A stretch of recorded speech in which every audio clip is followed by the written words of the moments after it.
चलिए, good morning student. तो हम लोग कल के क्लास में देखा था हम लोगों ने कि ग्लैंड हम लोगों ने पढ़ा था। तो कल का क्लास हम लोगों का रहा बाबू कि ग्लैंड के इंट्रोडक्शन से रहा कि ग्लैंड के इंट्रोडक्शन हम लोगों ने लिया, कौन सा ग्लैंड किस तरह से हार्मोन को निकाल रहा है, एंजाइम को निकाल रहा है, कौन ऐसा ग्लैंड है जो हार्मोन और एंजाइम दोनों निकाल रहा है। तो ये सारी चीजों पे हम लोगों ने बात किया था। तो आज हम लोगों को बात कर रहे हैं कि ग्लैंड से जो हार्मोन निकलते हैं, जो एंजाइम निकलता है, ये करता क्या है, ये हार्मोन और एंजाइम करते क्या है, इस पे आज हम लोग बात करेंगे। तो इस पे बात करने के लिए हैं हम लोग तैयार। तो हम लोग देखते हैं बाबू, हाँ देख लिए। तो यहां पे हम लोग कल की क्लास को ब्रेक डाउन किया था, यानी पिछली क्लास हम लोगों को यहीं पे खत्म हो गई थी। तो पिछली क्लास जहां पे खत्म हुई थी वहीं से हम लोग शुरू कर रहे हैं। देखिए, पिछला क्लास में हम लोगों ने पढ़ा था बाबू कि पिट्यूटरी ग्लैंड से, पीयूष ग्रंथि से एसटीएच हार्मोन निकलता है। एसटीएच हार्मोन निकलता है। प्लस का मतलब बाबू ज्यादा स्राव, प्लस का मतलब बाबू ज्यादा सेक्रेशन, यहां पे लिख दे रहे हैं। प्लस का मतलब हुआ बाबू अधिक स्राव, प्लस का मतलब अधिक स्राव। अब माइनस का मतलब हो गया बाबू कम स्राव। प्लस का मतलब अधिक स्राव, माइनस का मतलब हो गया कम स्राव। ठीक है, आ रही है बात है समझ में। प्लस का मतलब अधिक स्राव, माइनस का मतलब कम स्राव। तो जब एसटीएच का, सोमाइटोट्रोपिक हार्मोन का अधिक सेक्रेशन होगा तो हमारे शरीर पे ये क्या प्रभाव डालेगा। तो ये हमारे शरीर पर बाबू अधिक स्राव होने पे एक्रोमिगली करेगा।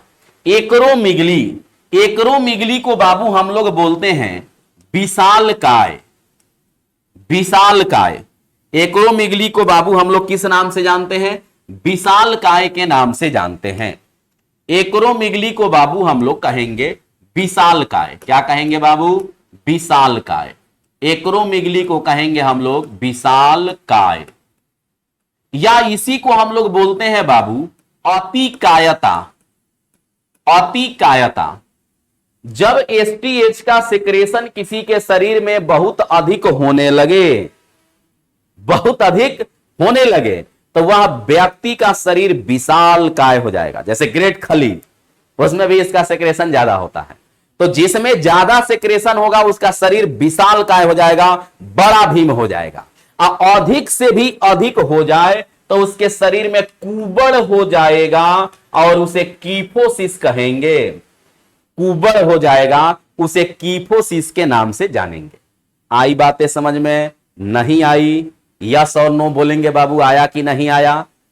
बोलो। जब एसटीएच का सेक्रेशन अधिक होगा तो शरीर विशालकाय हो जाएगा, और विशालकाय को क्या कहेंगे अंग्रेजी में? एक्रोमिगली कहेंगे। और अधिक स्राव होगा तो शरीर में कुबड़ हो जाएगा। शरीर में क्या हो जाएगा बाबू? कुबड़ हो जाएगा। अगर इसका कम स्राव हुआ, माइनस का मतलब क्या? कम स्राव। तो कम स्राव हुआ बाबू तो उसे अटेलियोसिस, या इसे ही हम लोग सर्कस ड्वार्फ भी कहते हैं। सर्कस ड्वार्फ भी कहते हैं, जिसे हम लोग एक लाइन में बोलते हैं बाबू बौनापन। बौनापन, यानी एसटीएच का ज्यादा सेक्रेशन हुआ तो बड़ा भीम, कम सेक्रेशन हुआ तो कार्टून वाला छोटा भीम। नहीं आया समझ में?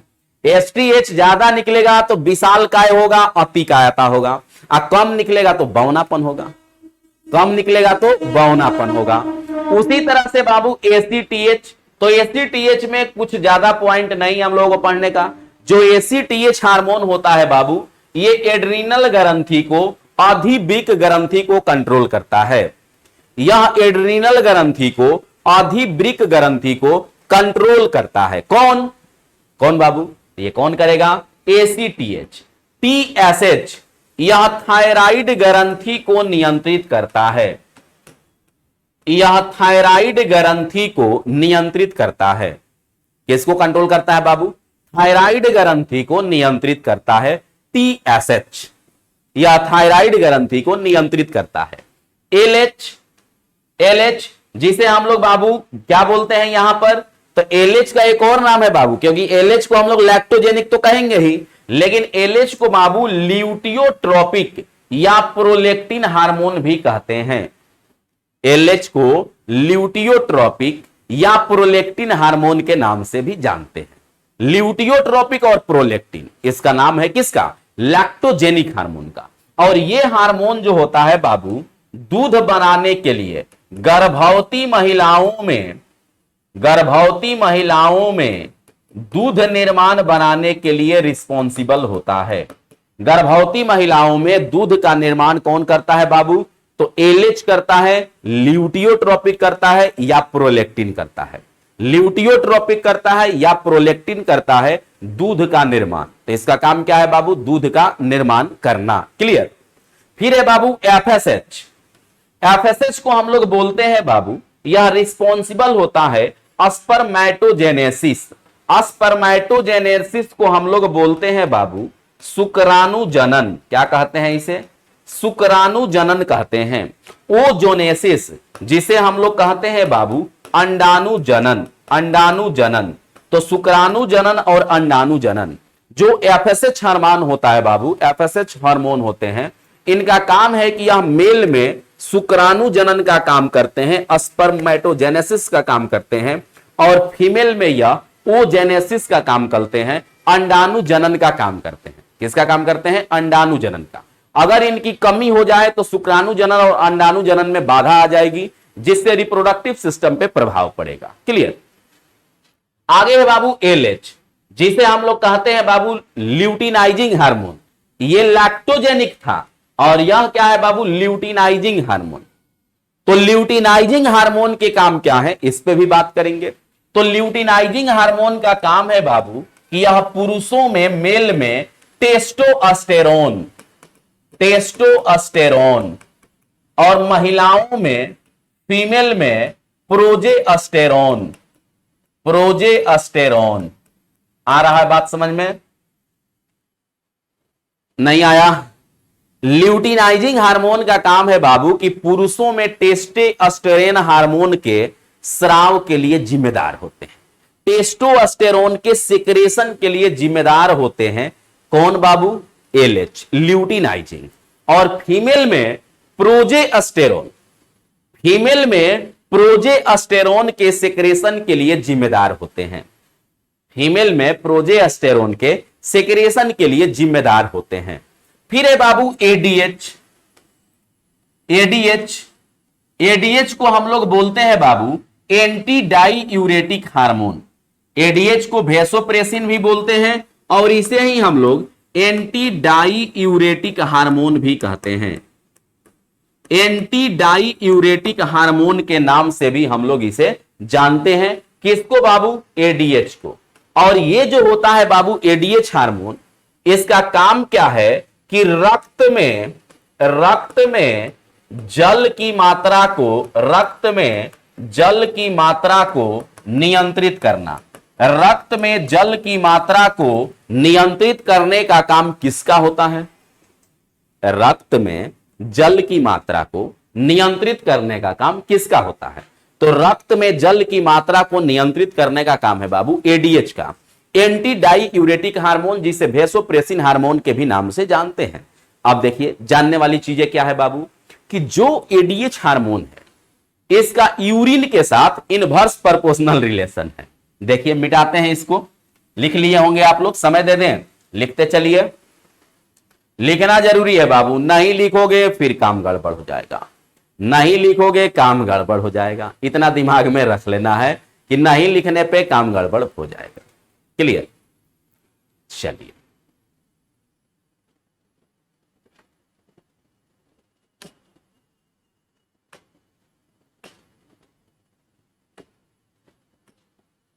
देखिए एडीएच हार्मोन, तो इस एडीएच हार्मोन का बाबू यूरिन के साथ इनवर्स रिलेशन है। यानी जब एडीएच का सेक्रेशन ज्यादा होगा, एंटी डाईयूरेटिक हार्मोन का सेक्रेशन ज्यादा होगा, तो मूत्र का निर्माण कम होगा। और जब मूत्र का निर्माण कम होगा तो हमारे बॉडी में जो ब्लड है उसमें पानी की मात्रा बढ़ जाएगी, तो ब्लड पतला हो जाएगा। अगर एडीएच का सेक्रेशन कम हुआ तो यूरिन का फॉर्मेशन ज्यादा होगा, तो यूरिन का फॉर्मेशन ज्यादा होगा तो हमारे ब्लड में पानी घट जाएगा, यानी ब्लड गाढ़ा हो जाएगा। दोनों स्थिति में ये हार्मफुल होते हैं। लेकिन अगर किसी व्यक्ति का एडीएच हार्मोन काम नहीं कर रहा है, उसके बॉडी से एडीएच नहीं निकल रहा है, या कोई एडीएच से रिलेटेड समस्याएं हैं, तो एडीएच से रिलेटेड समस्याएं हैं, उस समस्या का समाधान क्या है? तो ऐसे व्यक्ति बाबू आर्टिफिशियल एडीएच का प्रयोग करते हैं। आर्टिफिशियल एडीएच का प्रयोग करते हैं। आर्टिफिशियल एडीएच का मतलब क्या हुआ बाबू? कि ये कृत्रिम एडीएच का निर्माण करते हैं, फॉर्मेशन करते हैं। और ये कृत्रिम एडीएच को कहते क्या है? आर्टिफिशियल एडीएच जो ह्यूमन मेड है, मैन मेड है, इसको कहते क्या है? तो इसको हम लोग कहते हैं बाबू पिटरेसिन। ध्यान रखना है, पिटरेसिन काफी इंपॉर्टेंट है, एग्जाम में पूछा भी जाता है। आर्टिफिशियल एडीएच को किस नाम से जानते हैं? तो आर्टिफिशियल एडीएच को पिटरेसिन के नाम से जानते हैं। आर्टिफिशियल एडीएच को हम लोग पिटरेसिन के नाम से जानते हैं। इसे हम लोग पिटरेसिन कहते हैं, इसे हम लोग पिटरेसिन के नाम से जानते हैं, इसे पिटरेसिन कहते हैं। क्लियर? तो एडीएच का काम हम लोगों ने खत्म कर लिया। एडीएच का काम हम लोगों ने क्या कर लिया बाबू? खत्म कर लिया। अब हम लोग बात कर रहे हैं बाबू ऑक्सीटोसिन हार्मोन का। किसका बात कर रहे हैं बाबू? ऑक्सीटोसिन हार्मोन का। ऑक्सीटोसिन हार्मोन ये मध्यपाली से निकलने वाले हार्मोन है बाबू, दोनों, एडीएच भी और ऑक्सीटोसिन भी। तो पश्चपाली से निकलने वाले ये दोनों हार्मोन है। तो ऑक्सीटोसिन हार्मोन के बाद लिखा गया है बर्थ हार्मोन। ऑक्सीटोसिन हार्मोन को बर्थ हार्मोन भी कहते हैं, इसे लव हार्मोन भी कहते हैं। देखेंगे जो ऑक्सीटोसिन हार्मोन है बाबू, इसका काम क्या है? ऑक्सीटोसिन हार्मोन के काम की बात करेंगे तो ऑक्सीटोसिन हार्मोन का काम है बाबू कि यह दूध के स्राव के लिए उत्तरदायी होता है। जैसे हम लोगों ने पढ़ा था बाबू कि लैक्टोजेनिक जो हार्मोन है वह दूध बनाने का काम करता है। उसका काम क्या है बाबू? गर्भवती महिलाओं में दूध को बनाना, फॉर्मेशन करना। लेकिन उस दूध का स्राव कौन करता है बाबू? ऑक्सीटोसिन करता है। ऑक्सीटोसिन का काम है दूध का स्राव करना। दूसरा इसका काम क्या है बाबू? कि जब किसी फीमेल में गर्भावस्था समाप्त होता है, जो प्रेगनेंसी पीरियड है फीमेल में 9 महीने का है, 238 दिन के आसपास का, तो जब ये 238 दिन समाप्त होगा, बच्चे के जन्म का समय नजदीक आ जाएगा। तो जब बच्चे के जन्म का समय नजदीक आ जाता है तो ऑक्सीटोसिन हार्मोन का सेक्रेशन होता है और यह हार्मोन गर्भाशय की दीवारों को सिकोड़ता है। गर्भाशय की दीवारों को सिकोड़ता है और सिकोड़ने के बाद लेबर पेन जनरेट करता है। लेबर पेन जनरेट करता है, प्रसव पीड़ा उत्पन्न करता है, जिससे बच्चे का जन्म होता है। तो इसलिए इसको कहते हैं बाबू बर्थ हार्मोन। इसलिए इसका नाम क्या हो गया? Birth hormone. यानी यह महिलाओं में लेबर पेन के लिए, प्रसव पीड़ा के लिए उत्तरदायी होता है। इसलिए हम लोग इसको कहते हैं बर्थ हार्मोन, जिससे बच्चे का जन्म होता है। यह जो हार्मोन है बाबू, इसी हार्मोन के कारण मां जो होती है बाबू अपने बच्चे का चुंबन वगैरह करते रहती है, किस करते रहती है। अपने छोटे बच्चे को देखते होंगे, बाकी लोगों की अपेक्षा मां कुछ ज्यादा ही प्यार करती है बच्चे से। तो ये मां और बच्चे के बीच में जो प्यार है बाबू, न चाहते हुए भी या चाहते हुए भी, इस तरह की ऐसी कोई मां नहीं जो नहीं चाहेगी। तो ये जो होता है बाबू, ये ऑक्सीटोसिन के कारण होता है। क्लियर? तो ऑक्सीटोसिन अब जैसे बहुत सारा काम कर रहा है, यह दूध स्राव के लिए रिस्पॉन्सिबल है। दूसरी बात कि ये लेबर पेन को उत्पन्न करता है, मां बच्चों में प्यार के लिए रिस्पॉन्सिबल है। अब है बाबू ऑक्सीटोसिन के कुछ मिसयूज भी हैं, कुछ फायदे भी हैं। जैसे किसी फीमेल में लेबर पेन नहीं उत्पन्न हुआ, जैसे 9 महीने पर बच्चे का जन्म होना जाना चाहिए, 10-15 दिन आगे भी चला गया तो कोई बात नहीं, लेकिन लेबर पेन तो उत्पन्न होना चाहिए बच्चे के जन्म के समय। तो न्यू जनरेशन में जो फीमेल है बाबू वर्तमान में, उसमें लेबर पेन जनरेट नहीं हो पा रहा है, तो ऑक्सीटोसिन का इंजेक्शन लगाया जा रहा है। तो जो ऑक्सीटोसिन का इंजेक्शन लगेगा बाबू, ये जाहिर सी बात है कि ये जो ऑक्सीटोसिन होगा ये कैसा होगा? आर्टिफिशियल होगा कि नेचुरल होगा? बताएंगे आप लोग। ये आर्टिफिशियल होगा कि नेचुरल होगा? बताएंगे। तो ये कैसा होगा बाबू? आर्टिफिशियल होगा, कृत्रिम होगा। आर्टिफिशियल होगा, कृत्रिम होगा। तो कृत्रिम ऑक्सीटोसिन को पीटोसिन कहते हैं। पीटोसिन कहते हैं। कृत्रिम ऑक्सीटोसिन को पीटोसिन कहते हैं और यह काफी यूजफुल है, काफी यूजफुल है। कृत्रिम ऑक्सीटोसिन को पीटोसिन के नाम से जानते हैं। और इस पीटोसिन का तो एक हो गया कि फीमेल में लेबर पेन जनरेट नहीं हो रहा है तो लेबर पेन जनरेट करने के लिए प्रयोग करेंगे, ये काफी अच्छा चीज है बाबू। लेकिन इसका अगर प्रयोग हम लोग करते हैं फलों एवं सब्जियों पर, तो फलों एवं सब्जियों का 24 घंटे में यह आकार 25 से 50 गुना बढ़ा सकता है। सोच सकते हैं, अगर ऑक्सीटोसिन का इंजेक्शन किसी फ्रूट्स में दे दिया जाए तो ये 24 घंटे में उसका आकार 25-50 गुना बढ़ सकता है। किसान इसका यूज भी करता है, प्रोफेशनल जो किसान है, ठीक है। हालांकि किसान बहुत कम प्रोफेशनल है इस पृथ्वी पर, ठीक है। किसान जो होते हैं वो इमोशन के साथ काम करते हैं, प्रोफेशन के साथ काम नहीं करते हैं। लेकिन फिर भी अगर कोई किसान चाहता है कि इसका यूज करें तो कर सकता है, लेकिन गैर कानूनी है, ठीक है। दूसरी बात, मवेशियों में जबरदस्ती दूध उतारने के लिए, देखते होंगे जो लोग मवेशी पालते हैं दूध बेचने के लिए, तो उनको मवेशी के बच्चे से कोई काम नहीं रहता, तो मवेशी के बच्चे को या तो खाना पीना नहीं देते हैं, बेचारा अपने से मर जाता है, या उसको बेच देते हैं। तो अब वह मवेशी है तो दूध तो देना है उसको, लेकिन दूध तभी देता है जब उसका बच्चा रहता है। अब बच्चा नहीं है तो उसको एक इंजेक्शन लगाया जाएगा। अब वह इंजेक्शन जो होता है आर्टिफिशियल ऑक्सीटोसिन का होता है, जिसे हम लोग पीटोसिन नहीं कहते, हम लोग ऑक्सीटोसिन ही कहते हैं आम भाषा में। लेकिन अगर देखा जाए तो वह है क्या बाबू, तो वह पीटोसिन है। तो पीटोसिन का यानी ऑक्सीटोसिन का इंजेक्शन मवेशियों में जबरदस्ती दूध उतारने के लिए भी किया जाता है। और अगर हम लोग ऐसा खाना सब्जी खाते हैं जिसमें कृत्रिम हार्मोन का प्रयोग हुआ है, तो ऐसे हार्मोन युक्त खाना खाने से समय से पहले मेल और फीमेल में सेक्सुअल मैच्योरिटी डेवलप हो जाती है, लैंगिक परिपक्वता डेवलप हो जाती है। बात को समझ रहे हैं? आर्टिफिशियल ऑक्सीटोसिन युक्त पदार्थों को खाने से समय से पहले मेल और फीमेल में सेक्सुअल मैच्योरिटी डेवलप हो जाती है, यानी बच्चे जो हैं वो समय से पहले यंग हो जाएंगे, समय से पहले बूढ़े हो जाएंगे, समय से पहले मर जाएंगे। तो पूरे एक जनरेशन को बर्बाद कर रहा है कौन?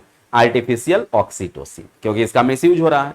सबसे बड़ा मिसयूज इसका यह है बाबू कि जो लोग प्रोस्टिट्यूशन का बिजनेस करते हैं, वेश्यावृत्ति का व्यापार करते हैं, उसमें कम उम्र के लड़कियों को तुरंत यंग बनाने के लिए, जल्द ही यंग बनाने के लिए उसको यह हार्मोन का इंजेक्शन दिया जाता है, जो कि दुनिया में सबसे घिनौना हरकत है।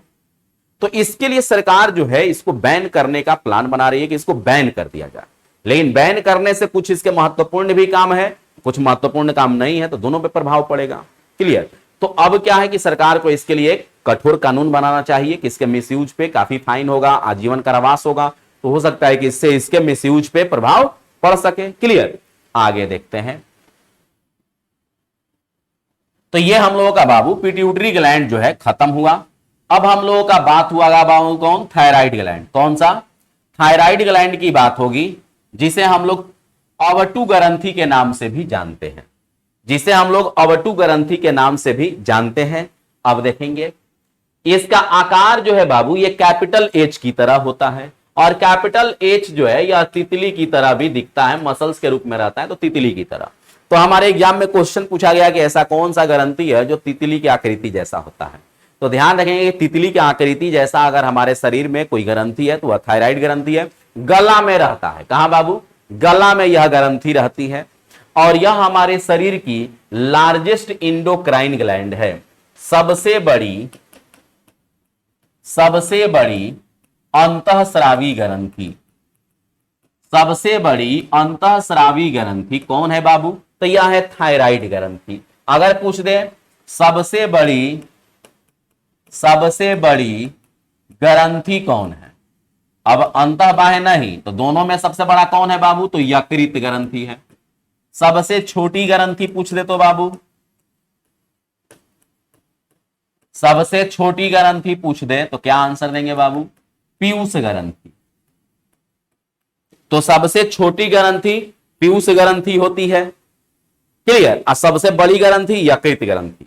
लेकिन सबसे बड़ी अंतःस्रावी ग्रंथि कौन है? सबसे बड़ी अंतःस्रावी ग्रंथि कौन है? तो आंसर क्या होगा बाबू? थायराइड ग्रंथि, क्लियर। इससे थायरोक्सिन हार्मोन का स्राव होता है, इससे थायरोक्सिन हार्मोन का स्राव होता है। ये काफी इंपॉर्टेंट लाइन है। इससे थायरोक्सिन हार्मोन का स्राव होता है, किससे बाबू? थायराइड ग्लैंड से। और थायरोक्सिन हार्मोन जो है बाबू, यह मेटामॉर्फोसिस के लिए उत्तरदायी होता है, कायांतरण के लिए उत्तरदायी होता है, कायांतरण के लिए उत्तरदायी होता है, मेटामॉर्फोसिस के लिए रिस्पॉन्सिबल होता है, क्लियर। और यह बॉडी के टेम्परेचर को, शरीर के तापमान को भी नियंत्रित करता है, शरीर के तापमान को भी यह नियंत्रित करता है। कौन? थायराइड ग्रंथि। मेटामॉर्फोसिस का मतलब क्या हुआ कि जैसे कोई भ्रूण है तो भ्रूण डेवलप होगा, बड़ा होगा, तो उसमें परिवर्तन आते जाएंगे। जो हम लोग के शरीर का आकार भी बढ़ रहा है, कायांतरण हो रहा है, तो इसको हम लोग कायांतरण कहते हैं। एक क्वेश्चन पूछा जाता है बाबू कि अगर मेढक के शरीर से थायराइड ग्रंथि को हटा दें तो क्या होगा? तो थायराइड ग्रंथि को हटा देंगे बाबू मेढक के बॉडी से, क्या होगा? तो थायराइड ग्रंथि को जो ही हम लोग हटाएंगे बाबू, तब मेटामॉर्फोसिस नहीं होगा, कायांतरण नहीं होगा, तो वह मेढक का जो बच्चा टेडपोल है छोटा अवस्था में, वो पूरे जीवन भर टेडपोल ही रह जाएगा, पूरे जीवन भर टेडपोल ही रह जाएगा। मतलब वो मेढक नहीं बन पाएगा। कारण क्योंकि मेटामॉर्फोसिस उसमें नहीं हो पाएगा, क्योंकि थायराइड ग्रंथि नहीं है। और इस ग्रंथि से ज्यादा सिक्रेशन होगा हार्मोन का, तो क्या होगा? और थायरोक्सिन हार्मोन में 65% आयोडीन होता है, थायरोक्सिन हार्मोन में 65% आयोडीन होता है, 65% आयोडीन होता है, क्लियर, आयोडीन होता है। अब देखेंगे बाबू कि इसके हाइपोसेक्रेशन, हाइपोसेक्रेशन का मतलब कि अधिक स्राव नहीं, हाइपो का मतलब बाबू कम स्राव, हाइपो का मतलब होता है बाबू कम स्राव। अगर किसी बॉडी में, अगर किसी शरीर में, अगर किसी मानव शरीर में थायरोक्सिन हार्मोन का कम स्राव हो रहा है तो क्या हो सकता है? थायरोक्सिन हार्मोन का कम स्राव होगा तो क्या हो सकता है? तो बाबू क्रिएटिनिज्म बच्चों की बीमारी है, क्रिएटिनिज्म जिसे हम लोग कहते हैं बाबू जड़ मानवता, क्या कहते हैं? जड़ मानवता कहते हैं। दूसरी बीमारी है बाबू जिसे हम लोग बोलते हैं मिक्सोडेमा, दूसरी बीमारी को क्या कहते हैं बाबू? मिक्सोडेमा। तीसरी बीमारी को बाबू गोइटर, घेंघा। चौथा बीमारी को बोलते हैं बाबू हाशीमोटो, हाशीमोटो बीमारी। यानी अगर इस हार्मोन का किसी के शरीर में कम स्राव होता है, कम स्राव होता है, हाइपोसेक्रेशन होता है, तो 3 बीमारियां हो सकती है। एक क्रिएटिनिज्म जड़ मानवता, दूसरा मिक्सोडेमा, तीसरा गोइटर और चौथा हाशीमोटो। हमारे एग्जाम में बाबू कभी भी बीमारी के लक्षण नहीं पूछे जाते, लेकिन हम लोग बिना लक्षण सुने शांत नहीं रह सकते। अगर हम लोग लक्षण ना सुने तो शांत ही नहीं रह सकते हैं, तो लक्षण तो जानना पड़ेगा। तो क्रिएटिनिज्म में क्या है बाबू कि ऐसे बच्चे जो होते हैं जिनमें आयोडीन की कमी हो गई, थायरोक्सिन की कमी हो गई, तो ऐसे बच्चों के जो होंठ होते हैं वो मोटे हो जाते हैं, जीभ मोटे हो जाते हैं, पेट बड़ा हो जाता है, कपाल भी बड़ा हो जाएगा, लेकिन दिमाग अंदर में छोटा रहेगा। और ऐसे बच्चे देखने में सुंदर नहीं लगते हैं। बायो के अकॉर्डिंग, बायो में बोलता है कि ऐसे बच्चे कुरूप होते हैं, क्लियर।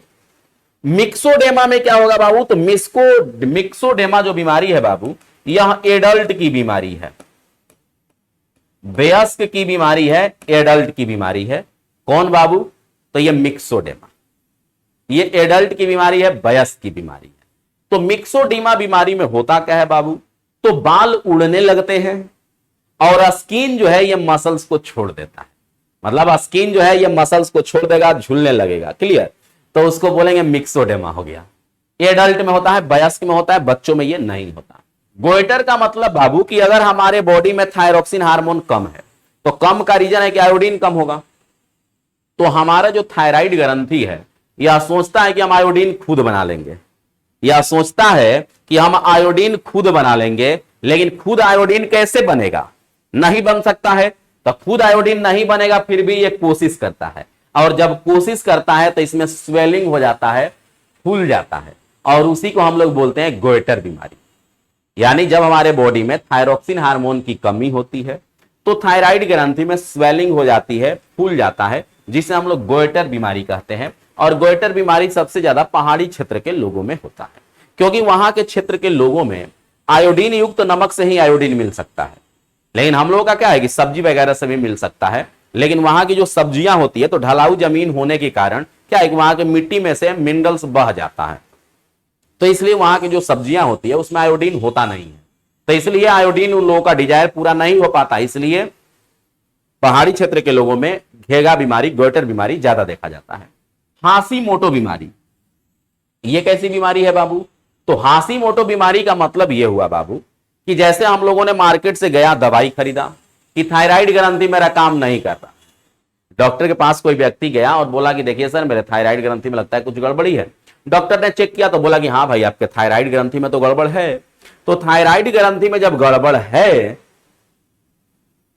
तो दवा देगा। दवा दिया डॉक्टर, दवा लिए भी हम लोग, दवा लेकर के घर पे आए, 10-12 दिन दवा खाए, फिर डॉक्टर के पास गए। तो डॉक्टर के पास गए तो फिर जांच किया तो पता चला थायराइड ग्रंथि गायब है। दवा लिए थे कि थायराइड ग्रंथि बढ़िया से काम करेगा। दवा किस लिए लिए थे? कि थायराइड ग्रंथि बढ़िया से काम करेगा, और दवा इसके विरुद्ध में काम कर गया। तो इसको बोलते हैं थायराइड ग्रंथि की आत्महत्या, सुसाइड ऑफ थायराइड ग्लैंड।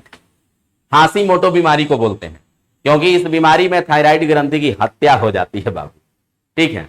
और ये मतलब सूट नहीं करता है मेडिसिन, तब होती है ये बीमारी। क्लियर? तो आगे हम लोग बढ़ते हैं, फिर अगले बीमारी को देखते हैं क्या है। क्लियर? अगर इसका हाइपर सेक्रेशन हो जाए, अधिक सेक्रेशन हो जाए, तो अधिक सेक्रेशन पे बाबू हम लोगों के शरीर का तापमान बढ़ जाएगा, क्योंकि ये हमारे शरीर के तापमान को भी तो कंट्रोल करता है। तो अधिक सेक्रेशन होने पे हमारे शरीर का तापमान बढ़ जाता है, भूख ज्यादा लगता है, शरीर का भार भी बढ़ जाता है। तो अब शरीर का तापमान बढ़ रहा है, भूख भी लग रहा है, तो खाना खाएंगे तो शरीर का भार भी बढ़ जाएगा। चिड़चिड़ापन हो जाता है, चिड़चिड़ापन बढ़ जाता है, हार्ट बीट बढ़ जाएगा, हृदय की धड़कन भी बढ़ जाएगी, सांस लेने का दर भी बढ़ जाता है, हृदय का धड़कन भी बढ़ जाता है, सांस लेने का दर भी बढ़ जाता है। तो जब हार्ट बीट भी बढ़ जाए, हार्ट बीट भी बढ़ जाए, हार्ट बीट भी बढ़ जाए, क्लियर, और जब रेस्पायरेशन रेट भी बढ़ जाए, श्वसन दर भी बढ़ जाए, तो इस बीमारी को कहते हैं बाबू टॉक्सिक गोइटर। तो टॉक्सिक गोइटर कोई नया बीमारी नहीं है।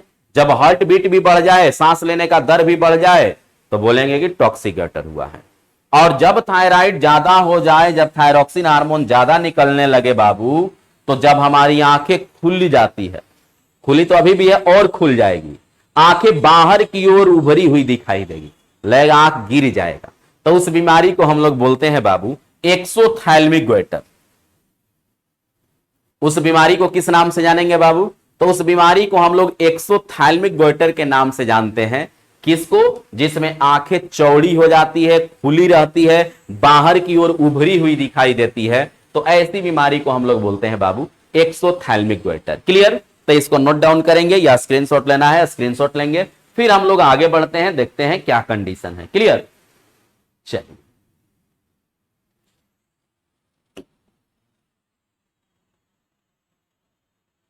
आगे है बाबू हम लोगों का ग्लैंड, ग्रंथि, जिसमें हम लोग बात करेंगे किसका?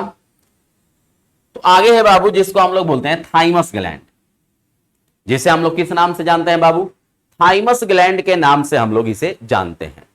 हिंदी नाम भी इसका थाइमस ग्लैंड होता है, थाइमस ग्रंथि इसे हिंदी में हम लोग कहते हैं। अब देखिए, थाइमस ग्रंथि जो है बाबू, यह कहां पाया जाता है?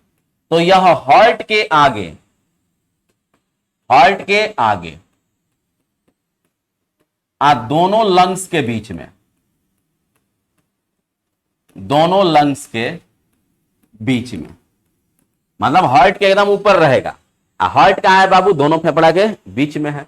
तो यह जो होता है बाबू, जिसे हम लोग थाइमस ग्रंथि कहते हैं, या थाइमस ग्रंथि हार्ट के आगे और दोनों फेफड़ों के बीच में स्थित होता है।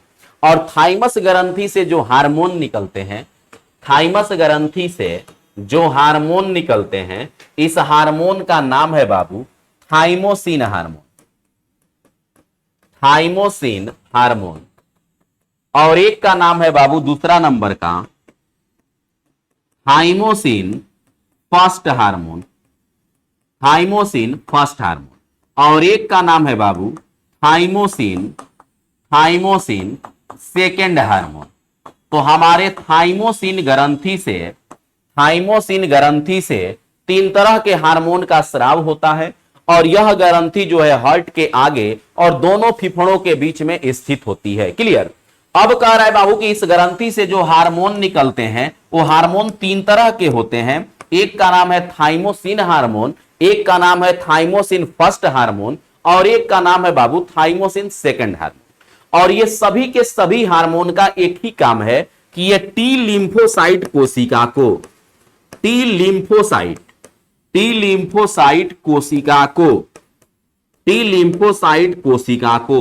परिपक्व बनाते हैं। टी लिम्फोसाइट कोशिका को परिपक्व बनाते हैं। तो इसलिए हम लोग इस ग्रंथि को कहते हैं कि यह टी लिम्फोसाइट कोशिका को मजबूत बनाने वाला ग्रंथि होता है। मजबूत बनाने वाला ग्रंथि होता है।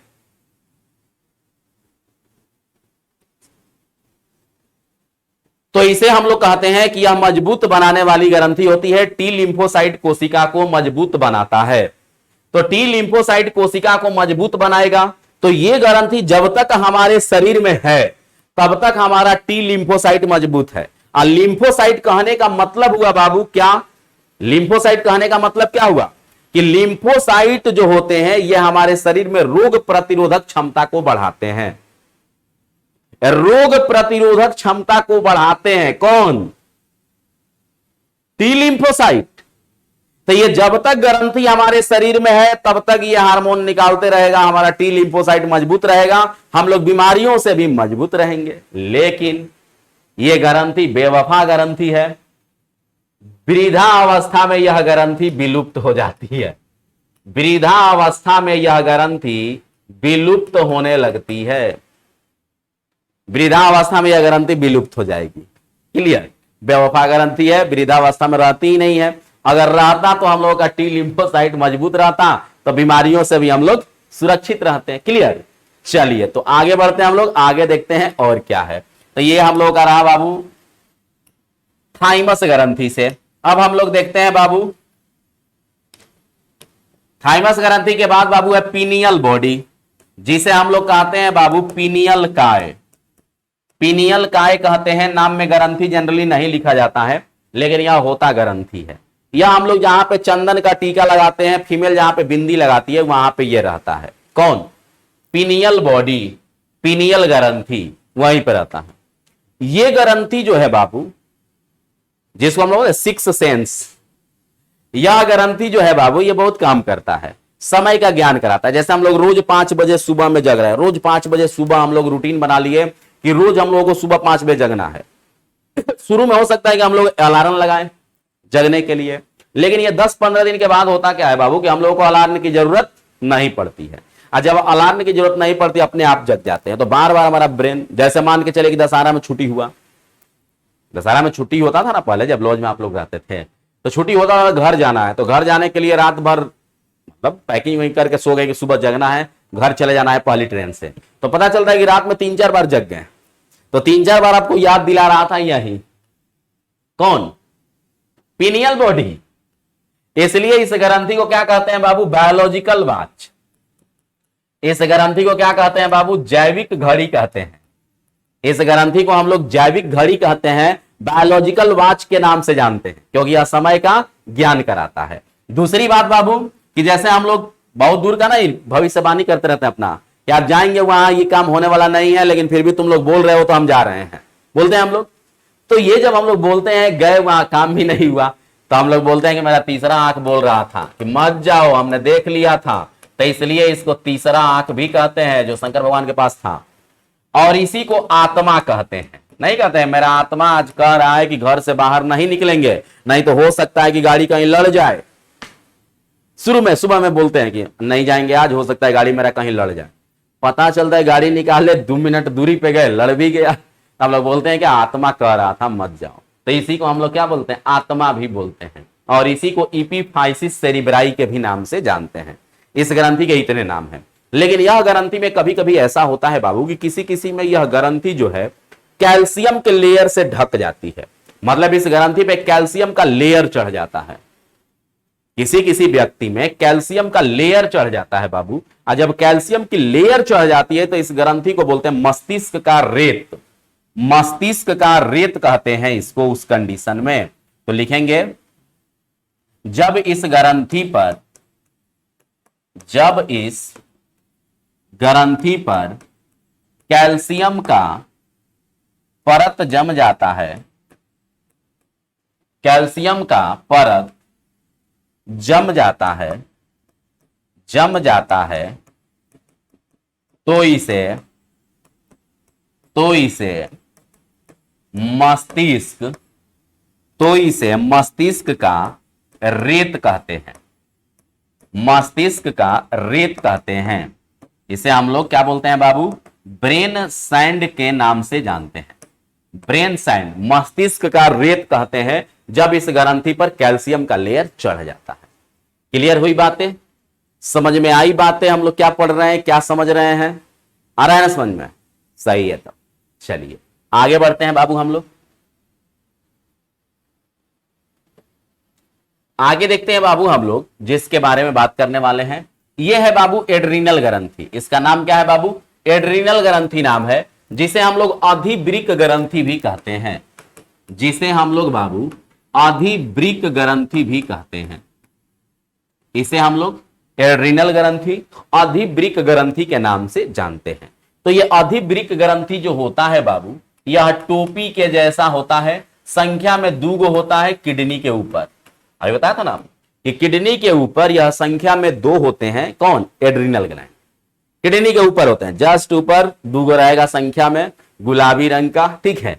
ये दोनों को जब अंदर से देखा गया बाबू, किसको, एड्रीनल ग्लैंड को सॉरी, एड्रीनल ग्लैंड को जब हम लोगों ने अंदर में देखा तो पता चला कि इसके 2 स्ट्रक्चर है। एक एड्रीनल कार्टेक्स है और एक एड्रीनल मेडुला है। एड्रीनल मेडुला जो है बाबू यह आंतरिक होता है और एड्रीनल कार्टेक्स जो होता है यह बाहरी होता है। तो आंतरिक सतह में 2 लेयर बनाए, एक आंतरिक एक बाह्य। तो आंतरिक का मतलब हुआ बाबू एड्रीनल मेडुला, अब बाहरी का मतलब हुआ एड्रीनल कार्टेक्स। एड्रीनल कार्टेक्स और एड्रीनल मेडुला, आ रही बात है समझ में। एड्रीनल कार्टेक्स का मतलब हुआ बाबू की बाहरी भाग, एड्रीनल मेडुला का मतलब हुआ आंतरिक भाग। एड्रीनल मेडुला से इपिनेफ्रिन हार्मोन निकलता है, क्लियर, या एड्रीनलिन हार्मोन निकलता है। एड्रीनलिन हार्मोन, इसी हार्मोन को हम लोग कहते हैं बाबू फाइट और फ्लाइट हार्मोन, मारो या भागो हार्मोन। जब हम लोग का बॉडी पूरा डरा रहता है, जब हम लोग डर जाएंगे एकदम, तो डर जाएंगे तो यह हार्मोन हमारे बॉडी से निकलता है। अगर उस समय कौन आ गया मार भी देंगे हम लोग, ठीक है। तो ये होता है फाइट और फ्लाइट हार्मोन, जिसे हम लोग कहते हैं क्या, इपिनेफ्रिन हार्मोन। इपिनेफ्रिन हार्मोन को ही एड्रेनालिन हार्मोन भी कहते हैं। डर के टाइम पे यह हार्मोन निकलता है। अब बहुत ज्यादा हार्मोन निकल जाएगा तो यह जहर हो जाएगा, फिर हम लोगों को मार देगा। ज्यादा भी नहीं निकलना चाहिए, ठीक है। ये जो है बाबू एड्रिनल कार्टेक्स, तो इससे सेक्स हार्मोन के लिए रिस्पॉन्सिबल होता है। तो सेक्स हार्मोन जब तक नहीं रहेगा बाबू तो कोई नया जनरेशन आएगा नहीं। तो इसलिए हम लोग इसको बोलते हैं लाइफ सेविंग हार्मोन। मनुष्य के या किसी भी जानवर के अस्तित्व को बचाए रखने के लिए सेक्स हार्मोन क्या है, रिस्पॉन्सिबल है, जरूरी है। तो इसलिए हम लोग इसको बोलते हैं, सेक्स हार्मोन को क्या बोलते हैं बाबू, कि इसको हम लोग बोलते हैं लाइफ सेविंग हार्मोन, जीवन रक्षक हार्मोन के नाम से हम लोग इसे जानते हैं। लाइफ सेविंग हार्मोन इसे कहते हैं, जीवन रक्षक हार्मोन के नाम से हम लोग इसे जानते हैं। क्लियर, चलिए तो आगे बढ़ते हैं बाबू। हम लोग आगे बढ़े हम लोग बाबू, तो दिखाई दिया हम लोगों को पैंक्रियाज ग्लैंड। आगे बढ़ने पे हम लोगों को दिखाई दिया बाबू पैंक्रियाज ग्लैंड। पैंक्रियाज ग्लैंड क्या है बाबू, तो ये एग्जाम्पल किसका है, मिक्स्ड ग्लैंड का है। यह मिश्रित ग्रंथि का उदाहरण है। पैंक्रियाज ग्लैंड जो है यह मिश्रित ग्रंथि का, मिक्स्ड ग्लैंड का उदाहरण है। और पैंक्रियाज ग्लैंड जो है बाबू, इसको जब बढ़िया से देखा गया पैंक्रियाज को, पैंक्रियाज तो ऐसे एक पत्ता की तरह है, तो पैंक्रियाज को जब स्टडी किया गया तो इसमें ऐसे छोटी छोटी द्वीपिकाएं दिखाई दी। क्लियर, छोटी छोटी द्वीपिकाएं दिखाई दी। इसी द्वीपिका को हम लोग इजलेट्स बोलते हैं, और इसको लैगरहेंस नामक वैज्ञानिक ने खोजा था। 1865 ईस्वी में पैंक्रियाज के अंदर स्टडी किया लैगरहेंस नामक वैज्ञानिक ने। तो लैगरहेंस ने देखा कि पैंक्रियाज के अंदर में छोटे छोटे ग्रुप हैं कोशिकाओं के, और उसका नाम रखा गया इजलेट्स ऑफ लैगरहेंस, लैगरहेंस की द्वीपिका। और ये जो इजलेट्स ऑफ लैगरहेंस होते हैं बाबू, ये 4 प्रकार की कोशिकाओं से मिलकर बने होते हैं। Alpha cell, beta cell, gamma cell, delta cell. Alpha cell, beta cell, gamma cell, delta cell. Alpha cell बाबू 20% होता है, यानी इजलेट्स ऑफ लैगरहेंस जो है, यानी जो लैगरहेंस की द्वीपिका है, इसमें अल्फा सेल का परसेंटेज जो होता है बाबू, ये कितना होता है? तो अल्फा सेल का परसेंटेज होता है 20%, बीटा सेल का परसेंटेज होता है 70%, और गामा सेल का परसेंटेज होता है 5%, और डेल्टा सेल का परसेंटेज होता है 5%। और जो अल्फा सेल होता है बाबू, इससे ग्लूकागोन नामक हार्मोन निकलता है, इससे ग्लूकागोन नामक हार्मोन निकलता है। और जो बीटा सेल होता है, इससे इंसुलिन हार्मोन निकलता है। डाइजेशन में पढ़े थे ना, डाइजेशन में पैंक्रियाज से एंजाइम निकल रहा था, ट्रिप्सिन। यहां पे क्या निकल रहा है बाबू? हार्मोन। तो जिससे हार्मोन और एंजाइम दोनों निकले, वो किसका एग्जाम्पल होगा बाबू? तो एग्जाम्पल होगा मिक्स्ड ग्लैंड का, मिश्रित ग्रंथि का। अरे ये बात है समझ में? मिश्रित ग्रंथि का, मिक्स्ड ग्लैंड का एग्जाम्पल होगा। और ये जो बाबू ग्लूकागोन होता है, इसका काम है क्या बाबू? कि ग्लाइकोजन को ग्लूकोज में तोड़ना। ग्लाइकोजन को ग्लूकोज में तोड़ता है ग्लूकागोन। और जो इंसुलिन है, इसका काम क्या है बाबू? तो इसका काम है ग्लूकोज को ग्लाइकोजन में बदलना। तो ग्लूकोज को ग्लाइकोजन में बदलने का काम किसका है बाबू? तो यह है इंसुलिन का। और ग्लाइकोजन को ग्लूकोज में बदलने का नाम किसका है बाबू? काम तो ये ग्लूकागोन का है। क्लियर? तो ये पैंक्रियाज इतना काम हमारे बॉडी में करते हैं, काफी हमारे लिए यूजफुल भी होते हैं। अब है बाबू यहां पे टेस्टिस। तो टेस्टिस जो होता है बाबू, यह मेल में पाया जाता है, जिसे हम लोग ब्रीसन के नाम से जानते हैं। और यह करता क्या है बाबू? तो टेस्टोस्टेरोन हार्मोन का निर्माण करता है, सिक्रेशन करता है। और यह सेकेंडरी सेक्सुअल कैरेक्टर, जो दाढ़ी वगैरह आने लगते हैं, इसको सेकेंडरी सेक्सुअल कैरेक्टर कहते हैं। तो उसके लिए भी यह जिम्मेदार होता है, उसके लिए भी यह जिम्मेदार होता है। क्लियर? फिर है हम लोगों का बाबू, जिसे हम लोग बोलते हैं ओवरी, अंडाशय। तो अंडाशय जो है बाबू, यह फीमेल में पाया जाता है। अंडाशय फीमेल में पाया जाता है। इसकी भी संख्या 2 होती है। इससे एस्ट्रोजन हार्मोन निकलता है, प्रोजेस्टेरोन हार्मोन निकलता है, रिलैक्सिन हार्मोन निकलता है। प्रोजेस्टेरोन हार्मोन को गर्भावस्था का हार्मोन कहते हैं, गर्भावस्था का हार्मोन कहते हैं। गर्भावस्था का हार्मोन प्रोजेस्टेरोन हार्मोन को कहते हैं। गर्भावस्था का हार्मोन प्रोजेस्टेरोन हार्मोन को कहते हैं। और जो रिलैक्सिन हार्मोन है बाबू, तो हमने बताया था, एक सीरीज है इसका, पहले नोट कर लीजिए, तब इसको सीरीज समझाते हैं, समझ में आ जाएगा आप लोगों को, ज्यादा समस्या नहीं होगा, समझ में आ जाएगा।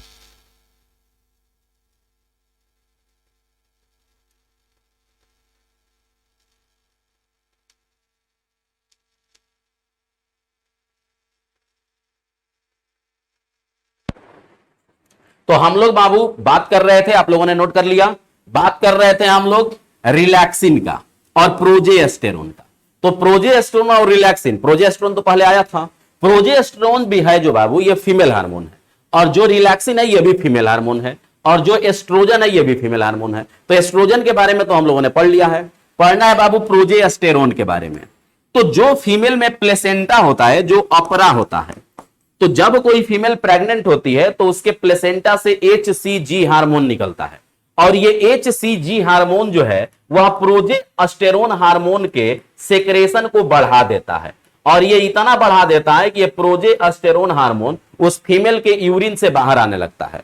और जब यूरिन से बाहर आता है, तो उस यूरिन को HCG अल्फा कीट, याद रखेंगे, पूछा गया क्वेश्चन है, HCG अल्फा कीट पर जब टेस्ट किया जाता है, तो प्रोजेस्टेरोन अपने उपस्थिति को शो करता है।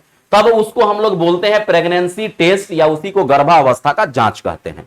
लेकिन हमने अभी थोड़ी देर पहले बताया था कि जब फीमेल प्रेग्नेंट होती है, तो प्रोजेस्टेरोन हार्मोन तो उसके बॉडी से निकलने लगा। और जिस दिन गर्भावस्था समाप्त होने वाला है उस दिन ऑक्सीटोसिन निकलता है। 10 मिनट पहले हम लोग पढ़े थे।